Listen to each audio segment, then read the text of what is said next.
काफी लोगों को आपने ये बोलते सुना होगा कि विटामिन सी सीरम हम अपने फेस पे अप्लाई तो करते हैं लेकिन हमें उसके बेनिफिट नहीं मिलते।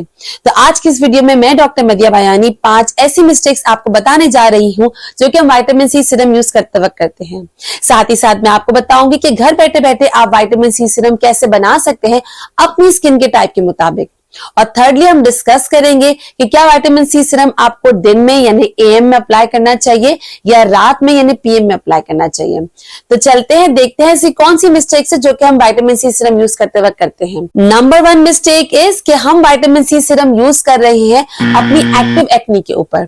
देखिए, वैसे तो विटामिन सी इटसेल्फ कभी भी एक्नी यानी पिंपल्स नहीं करता, लेकिन अगर आपको एक्टिव एक्नी उस वक्त हुई है, पिंपल्स हुए हुए हैं, तो अगर आप विटामिन सी उन मुहासों पर लगाएंगे तो बहुत चांसेस ऐसे भी हो सकते हैं कि उस विटामिन सी से आपकी वो एक्नी और खराब हो जाए। इसलिए जब भी आपको एक्नी होगी, मुहासे होंगे, तो पहले उससे हमेशा ट्रीट कर लेंगे और जब वो एक्नी ट्रीट हो जाएगी उसके बाद हम विटामिन सी सीरम अपने फेस पे अप्लाई करेंगे। मिस्टेक नंबर 2 इज कि काफी दफा देखा है कि विटामिन सी सीरम को हम अपने हाथों में लेते हैं, इसको इस तरीके से रब करते हैं और फिर अपने फेस पे लगाते हैं। तो अगर तो आप ये कर रहे हैं तो आप सिर्फ विटामिन सी सीरम को अपने हाथों में ही वेस्ट कर रहे हैं, स्किन के आपके फेस तक वो नहीं पहुंच पा रहा।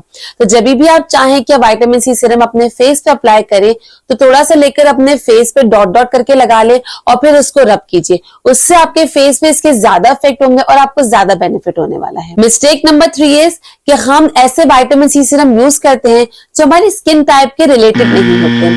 जिसकी ऑयली स्किन होते हैं वो ड्राई स्किन वालों का विटामिन सी सीरम यूज कर रहा होता है, जिसकी ड्राई स्किन होती है वो कॉम्बिनेशन स्किन वालों के विटामिन सी सीरम यूज कर रही होती है। यही चीज मार्केट बेस्ड सीरम्स के लिए भी है और यही चीज होम बेस्ड सीरम्स के लिए भी है। बस यूट्यूब से एक वीडियो उठाई और अपने स्किन केयर के मुताबिक नहीं करके देख के हमने वही चीज बना ली, ये भी नहीं देखा हमने कि हमारी स्किन कौन से टाइप की है। तो आज इस वीडियो में मैं आपको आगे चल के ये बताऊंगी कि विटामिन सी सीरम आप अपनी स्किन के मुताबिक कैसे बना सकते हैं। हम डिस्कस करेंगे ड्राई स्किन, कॉम्बिनेशन और ऑयली स्किन के लिए। मिस्टेक नंबर 4 इज कि हम अपना विटामिन सी सीरम इस्तेमाल कर रहे हैं इरिटेटेड स्किन के ऊपर। अगर आपकी स्किन सेंसिटिव है और ऑलरेडी उसमें इरिटेशन हो रही है ना, तो आप उसमें विटामिन सी सीरम ऊपर से अप्लाई नहीं करेंगे। देखिए, विटामिन सी सीरम में होता है स्कॉर्बिक एसिड और अगर ये आपकी इरिटेटेड स्किन के ऊपर लगेगा तो ये और ज्यादा सेंसिटिविटी कर देगा और इरिटेशन बढ़ा देगा। इसके लिए बहुत जरूरी है कि पहले आप अपनी इरिटेटेड स्किन को ट्रीट कर लीजिए मॉइस्चराइजर से, सनस्क्रीन से। वंस वो ट्रीट हो जाए फिर आप विटामिन सी सीरम अपने फेस पे अप्लाई करना स्टार्ट करेंगे। और जो 5th मिस्टेक है वो बहुत इंपॉर्टेंट मिस्टेक है कि सनस्क्रीन का इस्तेमाल ना करना। अगर आप विटामिन सी सीरम लगाते हैं अपने फेस पे और सनस्क्रीन का यूज नहीं करते ना, तो आप बहुत बड़ी गलती कर रहे हैं। आपको उस विटामिन सी का बेनिफिट तो नहीं होगा, वो अलग बात है, उल्टा आपको उसका नुकसान होगा। इसके लिए बहुत जरूरी है कि आप विटामिन सी सीरम यूज करने के बाद, चाहे वो होम बेस्ड हो या मार्केट बेस्ड हो, आपको लाजमी है कि आप विटामिन सी के साथ साथ सनस्क्रीन भी इस्तेमाल कीजिए। अब चलते हैं, क्विकली जान लेते हैं कि घर बैठे बैठे किस तरीके से विटामिन सी सीरम हम घर में बना सकते हैं। होममेड विटामिन सी सीरम बनाने के लिए हमें चाहिए होंगे ऑरेंजेस के पील। अब आप ऑरेंज की किसी भी फैमिली की पील ले सकते हैं, चाहे वो कीनू हो, संतरा हो या मौसमी हो। अगर आपके पास ऑरेंजेस नहीं है तो आप लीमू के पील भी ले सकते हैं। इन पील को हमें वॉश करना है अच्छे से ताकि सारे पेस्टिसाइड जिसमें से हो वो निकल जाएं और फिर इसे आप ड्राई कर लेंगे। वंस जब ये धुल के ड्राई हो जाएंगे तब आप इसे किसी भी छोटे से ग्राइंडर में डालकर इसे अच्छे तरीके से ग्राइंड करेंगे ताकि इसका पाउडर फॉर्म हो जाए। ये पाउडर फॉर्म करना बहुत जरूरी है। वैसे तो अक्सर मार्केट में भी विटामिन सी का पाउडर मिलता है, आप चाहें तो वो भी इस्तेमाल कर सकते हैं, लेकिन ये आपके घर में बैठे हुए आपके सामने है तो आपको आइडिया होगा कि कितना प्योर है ये। इस तरीके से छोटे छोटे पीसेस में आ जाएगा, ग्रैन्यूल्स बन जाएंगे, तब आप इसे किसी भी कंटेनर में शिफ्ट कर लेंगे। लेकिन यही ख्याल रखिएगा कि आप इसे पूरा शिफ्ट नहीं करेंगे, इसकी आधी क्वांटिटी पहले डालेंगे और फिर इसमें ऐड करेंगे रोज वाटर। और रोज वाटर के लिए जरूरी है कि वो प्योर हो, तो कोशिश करके प्योर रोज वाटर ऐड कीजिएगा। और नेक्स्ट इसमें इंग्रेडिएंट जाएगा वो है ग्लिसरीन। ग्लिसरीन हम इसमें इसलिए डाल रहे हैं ताकि इसमें अच्छे से सारे विटामिन सी का कंटेंट एब्सॉर्ब हो जाए। ग्लिसरीन हर स्किन के लोग यूज कर सकते हैं। ये तीनों चीजों को डालकर फिर अब जो इसमें बाकी विटामिन सी का सारा पाउडर रह गया था कीनू का, वो हम इसमें ऐड कर देंगे। इन शॉर्ट इसे अच्छे से पे मिक्स करेंगे। जब ये अच्छे तरीके से मिक्स हो जाएगा तो अब हम इसे कवर करके रख देंगे। कवर करके तकरीबन 1 घंटे तक रखना है। अगर आपके पास टाइम नहीं है तो कम से कम भी आप 12 से 15 घंटे से जरूर कवर करके रखेंगे। फर्ज कीजिए अगर आपके पास ऑरेंजेस अवेलेबल नहीं है और आप लेमन से सेटिस्फाइड नहीं होते तो आप चाहे तो ग्रेप फ्रूट का भी पील ले सकते हैं, उसको भी इस तरीके से छोटे छोटे ग्रैन्यूल से बनाकर यूज कर सकते हैं। 24 आवर्स के बाद जब आप इसे देखेंगे तो इसकी कंडीशन कुछ इस तरीके से होगी। अब हमें इसे अच्छे तरीके से किसी दूसरे कंटेनर में स्ट्रेन कर लेना है। छानने के लिए कोशिश कीजिएगा इसे दबा दबा के अच्छे से सारा पानी निकाल लीजिएगा। अभी जो पानी बचा है ना, अब हम इसे डिवाइड करेंगे नॉर्मल, कॉम्बिनेशन, ड्राई और ऑयली स्किन के लिए विटामिन सी का सीरम बनाने के लिए। अगर आप खाली यही पानी यूज करना चाहते हैं अपने फेस पे स्प्रे करना, तो ये भी आप कर सकते हैं। मेरे पास स्प्रे बॉटल नहीं है इसलिए मैं आपको सिर्फ हाथ पे लगा के दिखा रही हूँ। अगर खाली स्प्रे करना चाहते हैं तो ये भी हर स्किन का बंदा रेगुलरली अपने स्किन रूटीन में यूज कर सकता है। अब चलते हैं उनकी तरफ जिनकी ऑयली स्किन है। अगर तो आपकी ऑयली स्किन है तो आप इस पानी में थोड़ा सा ग्लिसरीन ऐड करेंगे, क्योंकि जो पहले हमने ग्लिसरीन ऐड किया था वो सारे स्कॉर्बिक एसिड को एब्जॉर्ब करने में काम कर रहा था।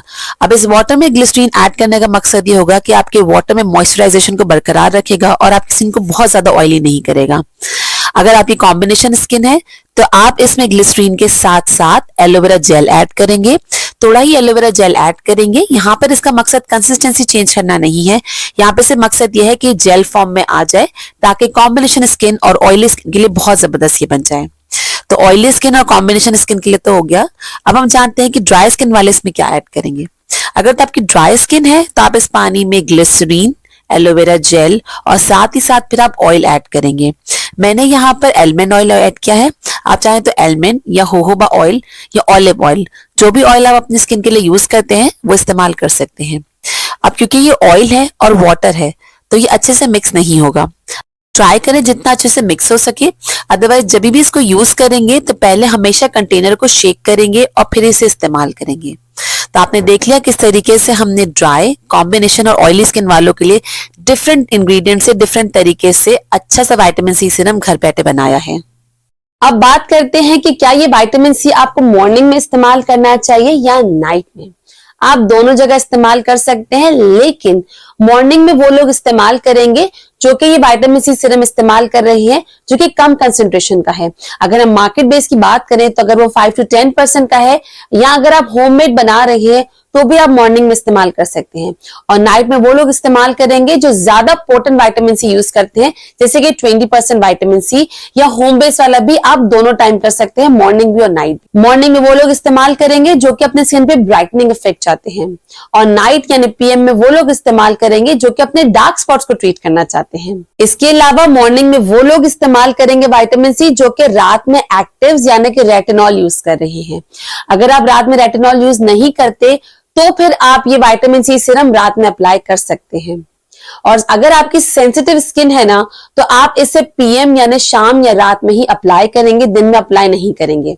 साथ ही साथ अगर आपका सन एक्सपोजर ज्यादा है तो फिर आप इसे दिन में अप्लाई नहीं करेंगे और रात में अप्लाई करेंगे। तो ये कुछ पॉइंट्स है जो कि डिसाइड कर सकते हैं कि क्या आपको इसको दिन में अप्लाई करना चाहिए या रात में अप्लाई करना चाहिए। अगर आप इसको दिन में अप्लाई करते हैं तो आपको मेक श्योर करना है कि आप जरूरी है कि आप इसके बाद अपना सनस्क्रीन जरूर अप्लाई कीजिएगा। तो आई होप आपको ये वीडियो बहुत अच्छी लगी होगी। अगर अच्छी लगी है तो इस वीडियो को लाइक करके अपने फैमिली और फ्रेंड्स के साथ जरूर शेयर कर दीजिएगा। चैनल पे न्यू है तो इसे सब्सक्राइब भी जरूर कर लीजिएगा, क्योंकि इस चैनल पे आपको ऐसी जबरदस्ती हेयर केयर और स्किन केयर की रेमेडीज मिलती रहती है। अगर आप देखना चाहते हैं स्किन केयर की और रेमेडीज तो आप इस लिंक पे क्लिक कर सकते हैं, और अगर चाहते हैं ब्यूटीफुल से हेयर केयर की रेमेडीज तो आप इस लिंक पे क्लिक कर सकते हैं। मैं आपसे मिलती हूँ इन वीडियोज में। Till then, bye bye.